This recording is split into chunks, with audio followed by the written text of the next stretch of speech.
సంతృప్తి కోసం అనే ఒక విషయం అవును. మనం ఆయన జీవితంలో మనకు కనిపిస్తుందండి. హ్మ్. ఇతరుల్ని సంతృప్తి పరచడానికి కాదు, మనం సంతృప్తిగా ఉండాలి. అది.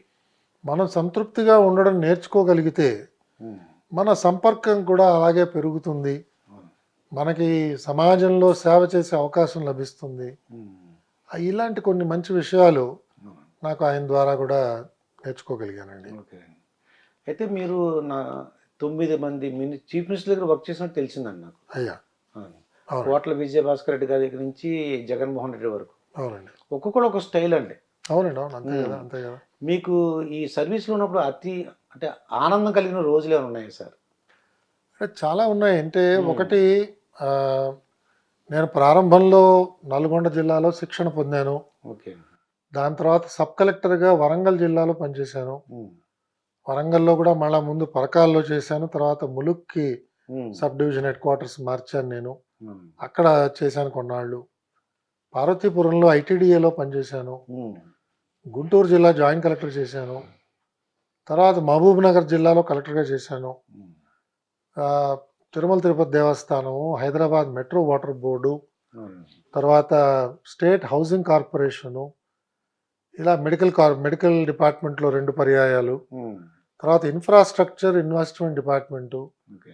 ఏపీ ఐఐసీ, హుహు. ఇన్‌క్యాప్, ఇలా అనేక ఉద్యోగాలు చేశాను. హ్మ్. నాకు బాగా సంతృప్తి ఇచ్చినవి 2 ప్రదేశాలని చెప్పుకోవచ్చు. హ్మ్. ఒకటి పార్వతీపురంలో గిరిజనులతో పనిచేసిన 3 సంవత్సరాలు. ఓకే. తర్వాత స్వామివారి సన్నిధిలో 2 సంవత్సరాలు హ్మ్. టీటీడీలో చేయడం. హ్మ్. అలాగే మహబూబ్‌నగర్ జిల్లా నా హ్మ్. అనుభవాలకి అది చాలా చాలా ఆనందాన్నిచ్చిన సమయం. హ్మ్. చాలా మంచి ప్రజలు, ఎంతో నాకు వాళ్ళు ఆదరణ చూపిచ్చారు. హ్మ్. ఇవన్నీ కూడా చాలా ఎంజాయ్ చేసిన అదండి. ఉద్యోగాలండి. అయితే ఈ తిరుమల తిరుపతి దేవస్థానం యొక్క ఎగ్జిక్యూటివ్ ఆఫీసర్‌గా ఉన్నారు మీరు. అవునండి. అంటే అది ఎలా వచ్చింది సార్? ఛాన్స్ ఏమైనా అవకాశం రికమెండేషన్ అలాంటివి ఏమైనా ఉంటాయంటారా? అంటే మేమందరం కూడా సర్వీస్‌లో నమ్మేది హ్మ్. స్వామివారి అనుగ్రహం ఉంటేనే అలాంటి పోస్ట్ వస్తుందండి. హ్మ్. నా పేరు ముందు అసలు టీటీడీకి పరిశీలనలోకి వెళ్ళింది హ్మ్. 92, 93 సంవత్సరంలో మొదటిసారి పరిశీలనకు వెళ్ళింది. హ్మ్. కానీ నాకు టీటీడీలో పోస్టింగ్ వచ్చింది 2011కి. ఓకే అండి. అంటే 18 సంవత్సరాలు నేను హ్మ్.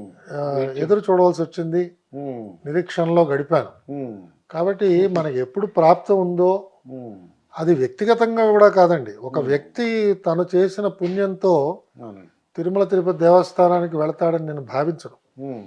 మా గోత్రీకులందరూ కూడా చేసిన పుణ్యం, అది. వాళ్ళు చేసిన ఘనకార్యాల వల్ల హ్మ్. నాకు అవకాశం వచ్చిందని చెప్పి నేను భావిస్తానండి. తిరుమల తిరుపతికి ఇంకెప్పుడు రాను నేను దేవుడికి మొక్కు ఇంక నేను రాను ఇంత కష్టాలా ఇంత దారుణమా ఇన్ని లైన్లా అని చెప్పేసి బాధపడి నేను ఇంకెప్పుడు రాను అనుకున్నానండి. తర్వాత నాకు లాటరీలో అది తోమాల సేవ వచ్చిందండి. ఓహో! దాంతో అర్చన, ఓహ్! సుప్రభాత సేవ, తర్వాత అష్టదళ పాత పద్మారాధన, అభిషేకం ఓహ్! కూడా వచ్చిందండి. ఓహో! ఆ అభిషేకం రోజున ఒకరోజు 2 సార్లు వచ్చిందండి. ఒకసారేమో ఈవో గారు వచ్చారు. ఇంకోసారేమో చైర్మన్ గారు వచ్చారండి. ఓహో! ఏంటని అడిగానండి. హ్మ్. అడిగితే అప్పుడు చెప్పారన్నమాట. ఒకసారి ఈవో గారు వస్తారని ఒక వారం, ఇంకో ఆ! వారం ఏమో ఈ చైర్మన్ గారు వస్తారని అన్నారు. హ్మ్. అయితే మా గురువుగారు ఎల్వి సుబ్రహ్మణ్యం గారు ప్రతి వారం అంటే 15 రోజులసారి ఛాన్స్ వచ్చి ఉంటది. హ్మ్. అభిషేకం అని అన్నాను. అవునండి. అవును. ఇదంతా ఎందుకు చెప్తున్నానంటే సార్ రీసెంట్‌గా ఒక చిరుత దాడి చేసింది సార్ ఒక అమ్మాయి మీద. అవునండి. అవును. విన్నాను. ఆ! చాలా దారుణం. అంటే ఎందుకు అలా జరిగిందో వాళ్ళే సామాన్య ప్రజలు అనుకునేవారంటే ఈ సైడ్ ఫెన్సింగ్ ఏసేయొచ్చు కదా! ఈ సైడ్ ఫెన్సింగ్ ఏసి డబ్బులు తిరుపతిలో బోలెడు డబ్బులుంటాయి. అవునండి. ఫెన్సింగ్ ఎంత ఖర్చవుతది? ఎందుకు ఇలా చేస్తున్నారు? అని ఒక ప్రశ్న అవును. అనమాట. అవును. అంటే ఇక్కడ డబ్బుతో ప్రశ్న కాదండి. ఇప్పుడు హ్మ్. ఫెన్సింగ్ వేయటం అనేది పెద్ద సమస్య కాదు. మనం అర్థం చేసుకోవాల్సిన మౌలికమైన అంశం ఏమిటంటే, హ్మ్. తిరుమల కొండలన్నీ గూడా అభయారణ్యం కింద నోటిఫై అయిపోయినాయి. కాబట్టి ఫారెస్ట్ ఏరియా. ఫారెస్ట్ ఏరియా అది. హ్మ్. అది రిజర్వ్ ఫారెస్ట్ ఏరియా. అందులో అది కన్జర్వేషన్ జోను. హ్మ్. చాలా చాలా నిబంధనలు అక్కడ వర్తిస్తాయి. నాకు ఆ నిబంధనలతో ఎలా పరిచయం అయిందంటే, నేను పసుపుధార, కనకధార నుంచి నేను పైప్‌లైన్స్ వేయాల్సొచ్చింది. అడిషనల్ వాటర్ కోసం. ఓకే. ఆ నీళ్లు తీసుకొచ్చి తిరుమల వాటర్ సప్లై కోసం ఏర్పాటు చేసినప్పుడు హ్మ్. నాకు పర్మిషన్ ఇవ్వలేదండి. హ్మ్. నేను చాలా కష్టపడాల్సొచ్చింది. ఫారెస్ట్ డిపార్ట్మెంట్ వాళ్ళు పర్మిషన్లు ఇవ్వడానికి, ఎందుకంటే ఇది అభయారణ్యము, సెంట్రల్ గవర్నమెంట్ అనమాట. సెంట్రల్ గవర్నమెంట్ అండి. మీరు పైప్ లైన్లు వేస్తే మళ్ళీ జంతువులకు అవి అడ్డుగా ఉంటాయి, జంతువులు ఆ పైపులు తగిలి కింద పడిపోతాయి, జంతువులకి హాని జరుగుతుంది అని ఆ రోజుల్లో వాళ్ళు చెప్పారండి. కాబట్టి ఆ నిబంధనలు కొంచెం వాళ్ళు చాలా స్ట్రిక్ట్గా అమలు చేస్తారు. సో ఒకవేళ మనం కేజు కట్టామనుకోండి, రెండు పక్కల మనం ఫెన్స్ వేయాలి నడకదారికి. వేసినప్పుడు ఒకవేళ ప్రమాదవశాత్తు ఏదైనా ఒక మృగం లోపలికి వచ్చింది అనుకోండి, అదో పెద్ద ప్రమాదం అయిపోతుంది. ఒకటి. రెండు, అసలు అక్కడ మృగాలు సంచారం చేయడానికి మనం అవకాశం కలిగించాలి. కాబట్టి నడకదారి పైనుంచి కొన్ని బ్రిడ్జిలు కట్టడము, అలాంటి ఏర్పాట్లు ఏవో చేయాలి. ఇలాంటివన్నీ కూడా ఫారెస్ట్ డిపార్ట్మెంట్ వాళ్ళకి మంచి అనుభవం ఉన్నది, వాళ్ళు చెప్తారు. కానీ మనం సామాన్యమైన భక్తులు అందరం కూడా తెలుసుకోవలసినది, గమనించవలసింది ఏమిటంటే, ఇందాక మీరు ఉటంకించిన పెద్దలు చాగంటి కోటేశ్వరరావు కూడా చెప్పారు ఒకసారి, ఎప్పుడైతే ధర్మానికి గ్లాని కలుగుతుందో అలాంటి క్షేత్రాల్లో అప్పుడు ఈ పశువులన్నీ కూడా, అంటే ప్రత్యేకంగా ఈ వన్యమృగాలు అవి ప్రవర్తించే తీరులో గతి తప్పుతాయి అనే ఒక విషయం కూడా వారు తీసుకొచ్చారు. కాబట్టి అక్కడ ధర్మ పరిపాలన జరగట్లేదు, అక్కడ ఏవో కొన్ని లోపాలు దొరుకుతున్నాయి అనే ఒక అనుమానం భక్తులకు కలగడం సహజం. సో దాన్ని జాగ్రత్తగా మనం పరిశీలన చేసుకోవాలి. సంబంధిత వాళ్ళు ఉన్నారు మనకి టీటీడీలో, వాళ్ళు పరిశీలన చేసుకోవాలి, దానికి తగిన జాగ్రత్తలు తీసుకోవాలి. ఇప్పుడు తిరుమల క్షేత్రం నిన్న మొన్న అభివృద్ధి చేసింది కాదు, అనాదిగా ఉన్నది. కొన్ని వేల సంవత్సరాల నుంచి భక్తులు వెళ్తున్నారు. ఇవాళ ఇంకా లైటింగ్ ఉంది, ఒకప్పుడు లైటింగ్ కూడా లేదు, కేవలం దివిటీలు పట్టుకుని అడవుల్లో నడిచి వెళ్ళేవారు. ఆ రోజుల్లో ఋత్వికులు కూడా ఆ విధంగానే నడిచి పైకి వెళ్ళేవారు, పూజారులు. కాబట్టి ఇవాళ ఇంకా మనకి దారి ఉన్నది, వాహనాలు వెళ్తున్నాయి, చాలా శబ్దం చేస్తున్నాయి. కాబట్టి జంతువులు వచ్చి వెంటనే మన మీద పడి మన హింసించే అవకాశం ఇవాళ అసలు లేదు. అవకాశం ఉన్న రోజుల్లోనే ఏమి చేయలేదు. కాబట్టి ఇది ఏదో ఇందులో గతి తప్పిన పరిస్థితి ఉన్నది అని మనకు అనిపిస్తున్నది. అది కొంచెం జాగ్రత్తగా మనం దాన్ని సరి చేసుకుంటే మంచిదని నాకు అనిపిస్తుంది. ఇంకా పింక్ డైమండ్ అనే గొడవలు అన్నా మీకు ఏమైనా ఐడియా ఉంది సార్? అది అంటే అది లాస్ట్ టైం జరిగింది, అప్పుడు కూడా నన్ను మాట్లాడమని చెప్పారు. బహుశా టీవీ 9లోనో ఎంతలోనో ఒక కార్యక్రమంలో మాట్లాడాను. అలాంటివి అసలు ఎక్కడ జాబితా ఉన్నట్టుగా కూడా ఏమీ లేదండి. దాని తర్వాత కూడా ఆ కేసులో ఎక్కడ పురోగమనం ఏం లేదు. తర్వాత కోర్టు నుంచి ఆ కంప్లైంట్ కూడా విత్డ్రా చేసుకుంటామని అప్లికేషన్ పెట్టడం కూడా జరిగింది అనుకుంటాను టీటీడీ వాళ్ళు. కోర్టు దానికి సమ్మతి కూడా ఇచ్చిందో లేదో నాకు తెలియదు. కాబట్టి అది బహుశా అది కేవలం ఒక కల్పితమైన అంశంగానే నేను భావిస్తున్నాను. అయితే మీరు ఈవో చేసినందుకు నాకు చిన్న డౌట్ సార్. ఒక కంపార్ట్మెంట్స్ ఉన్నాయి, దాంట్లో ఇరికించి దాంట్లో కూర్చోబెట్టి 24 hours వరకు మీ దర్శనం లేదని పెడుతున్నారు. అవునండి.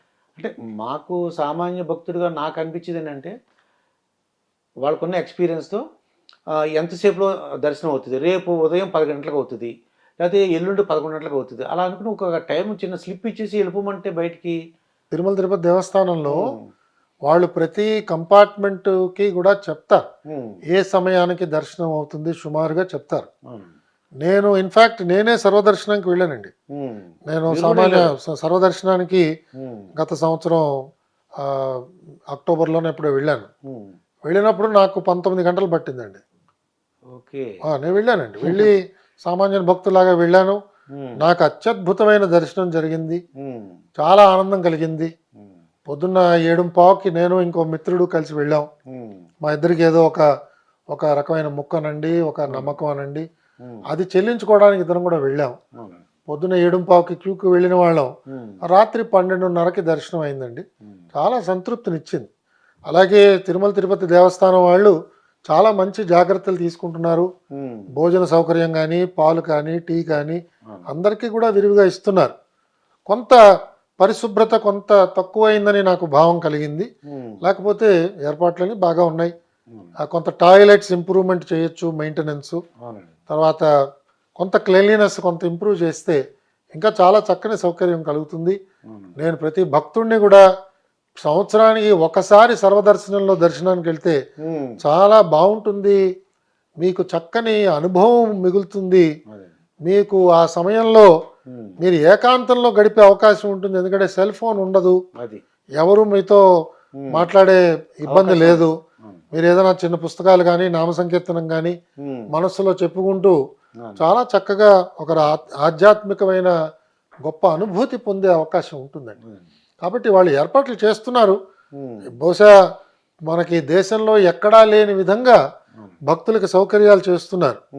కాకపోతే భక్తులకి నేను ఉన్నప్పుడు ఒకసారి ఇలాగే వెళ్ళి నేను అడిగాను, ఏర్పాట్లు బాగున్నాయా ఏమిటి, మీకు భోజన సదుపాయం బాగుందా ఇవి అడిగితే ఒక భక్తుడు ఏమన్నాడంటే, సార్ ఈ భోజనాలు ఈ సౌకర్యం కోసం మేము రాలేదు, మేము దర్శనం కోసం వచ్చాము, మాకు దర్శనం త్వరగా ఇస్తే సరిపోతుందండి అన్నాడు. కాబట్టి భక్తుల్లో కూడా కొన్ని భిన్నాభిప్రాయాలు ఉంటాయి ఈ సౌకర్యాల గురించి, భోజనం గురించి. ఇది కాదు మాకు ప్రధానం, దర్శనం అంటారు. కానీ పరిమితమైన సంఖ్యనే మనం లోపల పంపించగలం. కాబట్టి ఒక రోజులో ఇవాళ 60,000 మంది 70,000 మంది దర్శనాలు చేస్తున్నారు. కానీ నా దృష్టిలో సంతృప్తికరమైన దర్శనం ఒక రోజుకి ఒక 35,000 మంది కంటే ఎక్కువ ఇవ్వలేమండి. సో దాంతో మనకి కొంత అసంతృప్తి కలుగుతుంది. ఏదో స్వామివారి అనుగ్రహం వల్ల అందరూ కూడా సంతృప్తిగా ఇంటికి వెళుతున్నారు. కాకపోతే మనకి సంతృప్తి కలగదండి. మనకి సంతృప్తి అంటే ఏమిటి అనే నిర్వచనం మీలాంటి వాళ్ళు అడిగితే ఆ రోజుల్లో మేము ఏర్పాటు చేసుకున్న నిర్వచనం ఏమిటంటే, స్వామివారి ఎదుటుగా నించుని, అది జయ విజయాల దగ్గర కావచ్చు లేదా రాముల వారి మేడ కావచ్చు, అక్కడ నించుని ఓం నమో వెంకటేశాయ అని అనుకుని వెళ్ళగలిగేంత సమయం మనం ప్రతి భక్తుడికి ఇవ్వగలిగితే మనం రోజుకి ఒక 35,000 మందో 40,000 మంది మ్యాక్సిమం మనం దర్శనాలు ఇవ్వచ్చు.